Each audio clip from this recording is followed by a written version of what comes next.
All right, welcome to this week's 5 and 20. This week we have Matthews Barnett with us. Hey, Matthews. How's it going? It's going great. A lot of things to talk about in the news this last week. I had a hard time selecting the top 5 to make the list, but let's roll right into it. Number 1 on the list is Biden's tax plan.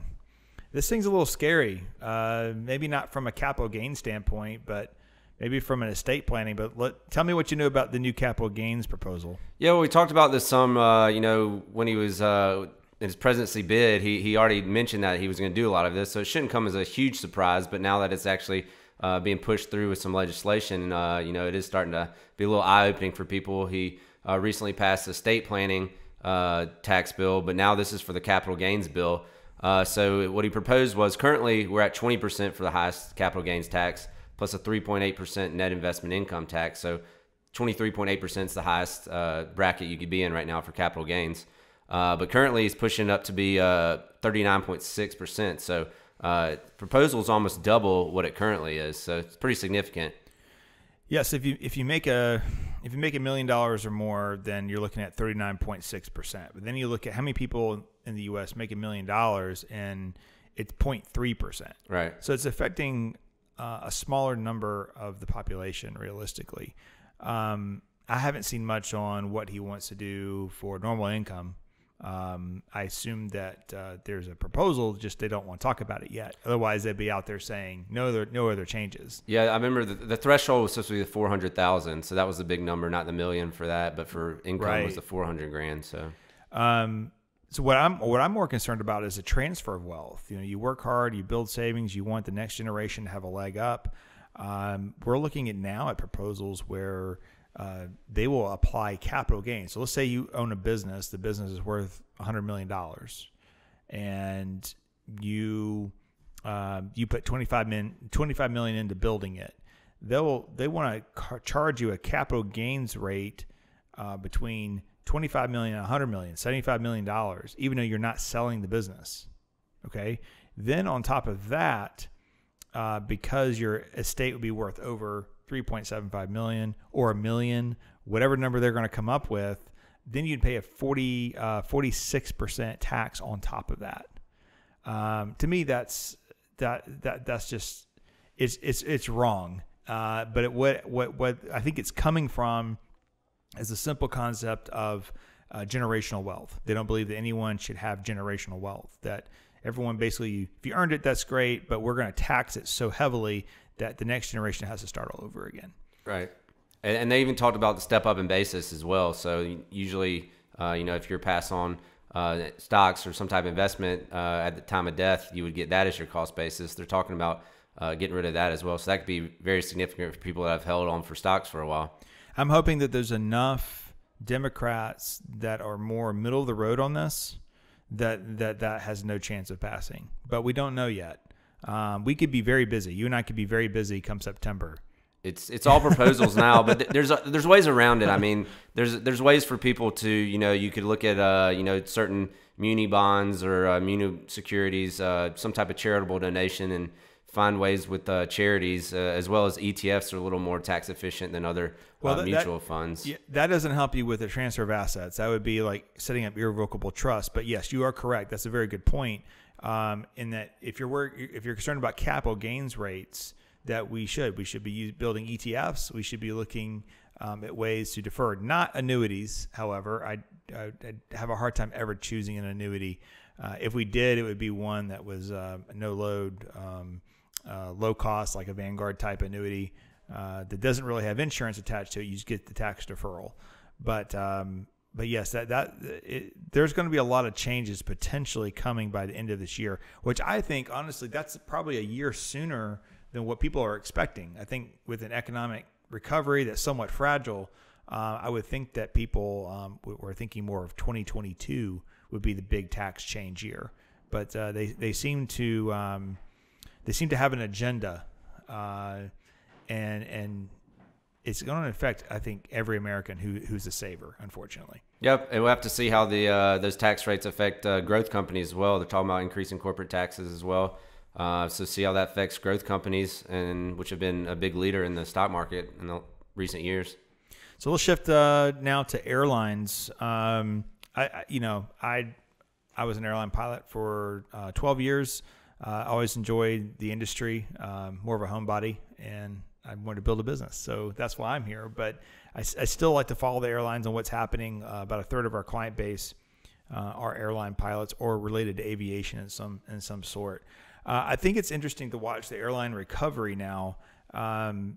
So compared to a year ago, we are still about 17% lacking in the number of seats available. So if you look at the number of seats available, the top 4 airlines, we're 17% short of that.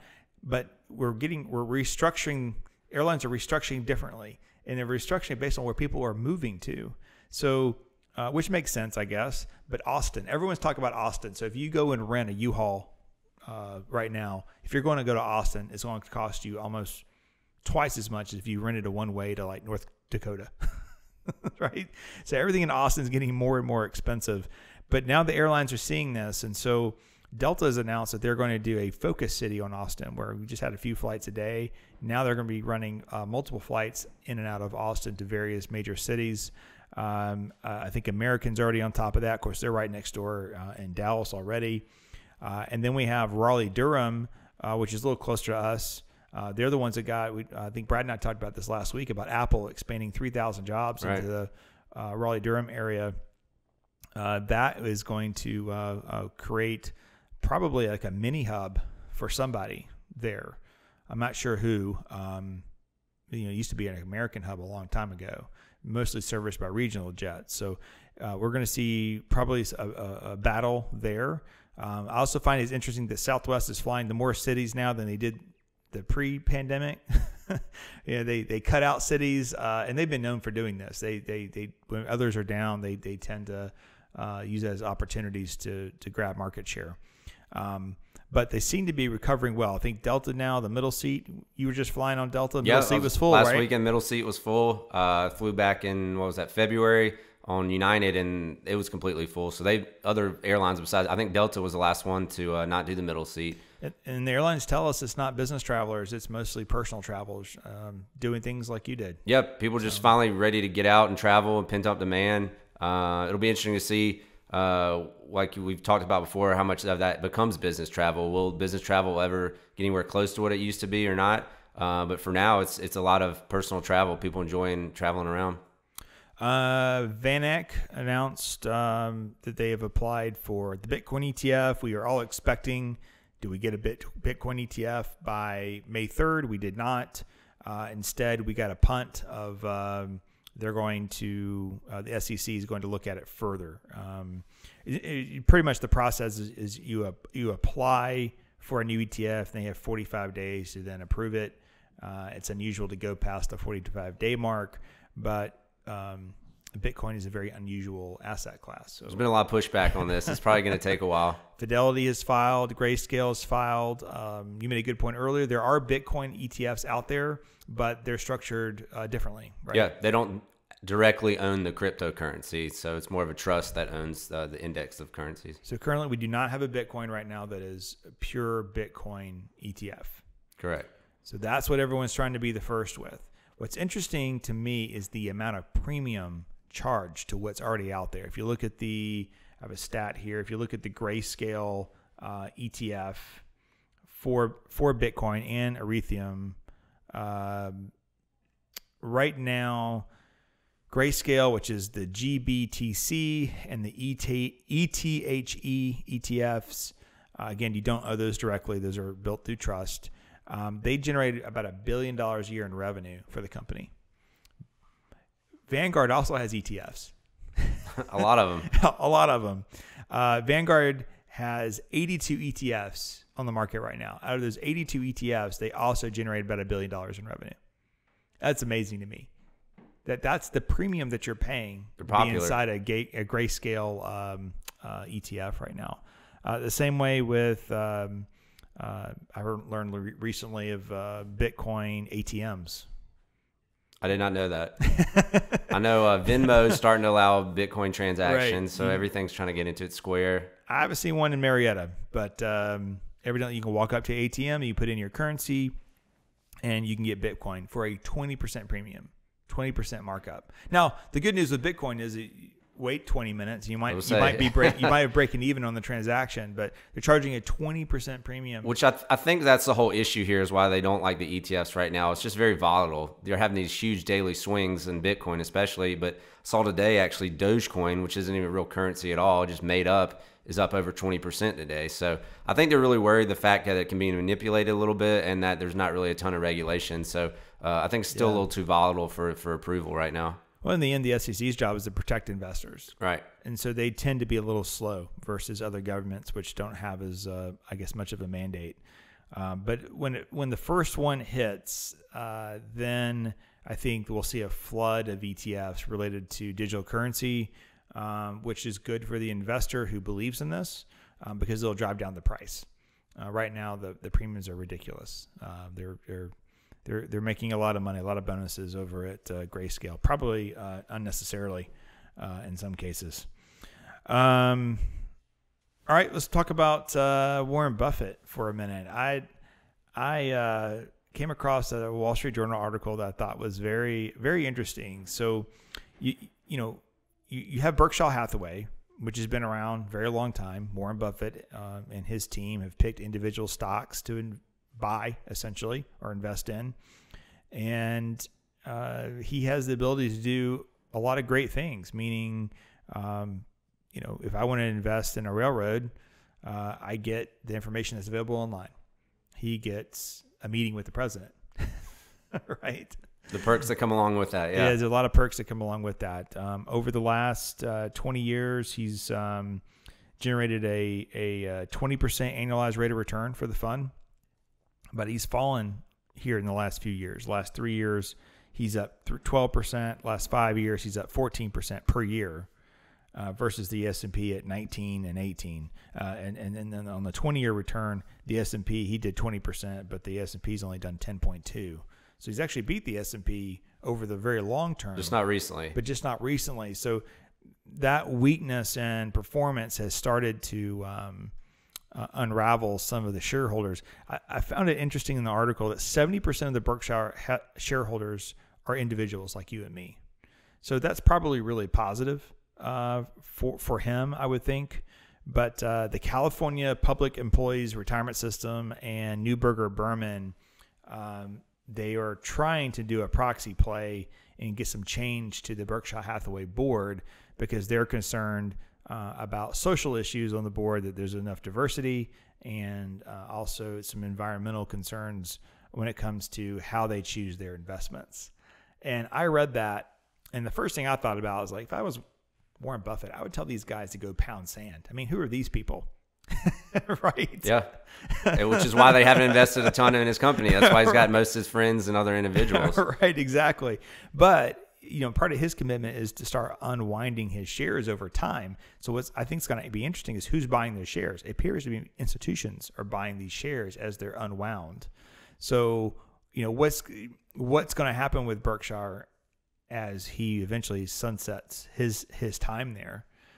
It's going to be very interesting. I think if I was an individual investor in it, I have a little concern with that there is a plan B to fight off some of these proxies that are out there. It's just changing the guard, though. I mean, we talked about his investment philosophy and how he's performed, really value plays and kind of an old school philosophy. The reason he hasn't beaten the S&P recently is because of those tech stock and growth plays. So, his investment philosophy overall is a little different, and the aspect of, ESG is kind of a forward-thinking thing now, and sustainability is kind of here to stay, it seems like. And, they want him to keep up with the times, and it sounds like just, he's kind of set in his ways, so it'll take some work. Well, to his defense, though, he says the Berkshire board itself, I guess, is not as focused on that. But however, the companies that they buy, they leave the ESG criteria up to those individual companies. So right. energy company has a sustainability policy. So it's not like they're saying, oh, we're not going to do any of this at all. They're just saying, no, this doesn't belong at our board level. It belongs at the board level one layer down. They were asking for more transparency on who they were investing in for that. Yeah, correct. So yeah, if I were him, I'd be a little frustrated by that. I think, well, we have a whole podcast on that, so I don't have to dive into that on a show where we're timed here. All right. So the end result is I think there's caution as a Berkshire Hathaway investor, not today, but as you go into what is a transition plan for him and who is going to be jockeying position for power within Berkshire going forward. What's their philosophy? All right. Let's talk a little bit about, I need to talk to you about my sofa. So this room that we're in is not finished yet. I feel like I have to say that every time we produce something here. It looks good. It's a little open though. It needs something to fill it in. This room is not how it was designed to be. So evidently for sofas, you can't find foam. So we ordered a sofa for here in this room to produce, and it won't be here till August of this year. It's a long time to wait for a sofa. And the chair also has foam, I assume. Won't be here till September. Now the rug and other things can show up in a few weeks, but what's the point? Right. If you don't have the other two things. It's not just that though. I mean, appliances have been on back order. If you try to order appliance for your home, any type of appliance is significantly on back order for months. I recently actually just got some golf clubs, and they said that'd be 6 to 8 weeks just for golf clubs. So anything, I think, any type of manufacturing right now, the supply chain, it's backed up, and there's a lot of shortages. So what do you think? How's that going to affect the overall economic recovery, you think? Yeah, so recently, actually, the ISM, the Purchasing Managers Index, which is really an indicator of the U.S. economy and manufacturing, was actually at 60.7, which was actually down from 64.7 the month before, which was a 38-year high. So the way that's measured is anything over 50% is actually expansionary. It means that the economy is expanding. It's a good thing. So there's definitely nothing wrong with 60% right now. But the only issue with that is that there's not enough parts, material, and labor to keep up with this, just because of the demand from COVID and the backup in supply chain. As well as just labor costs and the fact that there's not a lot of labor out there right now to be working. It's caused a lot of issues and backlog. Yeah, I understand the labor part. We see help window signs everywhere now, and I'm sure you do too, whoever you're listening to this video from. But have we overstimulated? Is that? I mean, to me. We had an electrician in this room yesterday putting up some final light fixtures. He said, well, I'm way behind because I can't find any help. And I said, well, I would have thought, for what you pay your employees, that it would be worth coming to work versus getting stimulus. He says, oh, no, people just rather have the stimulus for a few $100s less a week. They'll just stay home. And it's like, man, we're getting this wrong. I think it's time to... if there's a way to help people who really need it, that's great. But if you're just sitting home because you'd rather sit at home and not work, that's not American. So I hope that they can realize this. Unfortunately, I think the free handouts probably going too far at this point. It's causing a lot of issues, and there's a lot of need for labor out there. The economy, I think, is ready to get back to order. But, if people aren't back to work and there's other backlogs with these supply chains, it becomes an issue. I mean, we talked about lumber costs going through the roof recently. Steel's right there with it. So a lot of these manufacturing costs are through the roof. Yeah, I saw the cost to do a standard deck for a house 2 years ago is $983, and now that same deck's $3,400. That's insane. It's pretty significant. that's insane. Well, I think a lot of the supply issue too, though, is things are just sitting on boats. And they're waiting to come into port, and the ports are full. Yeah, I saw a good quote. It was from an analyst saying that the most pressing problem in the manufacturing sector isn't the lack of demand, but its ability to meet demand. So we're just having a backlog right now. Well, hopefully that doesn't derail sales too much. And anyway, so it's time to get back to work. It's time to get out and go eat your favorite restaurant and put some pressure on people to go do their jobs. So, all right, Matthews, enjoyed it. Enjoyed it. Thank you.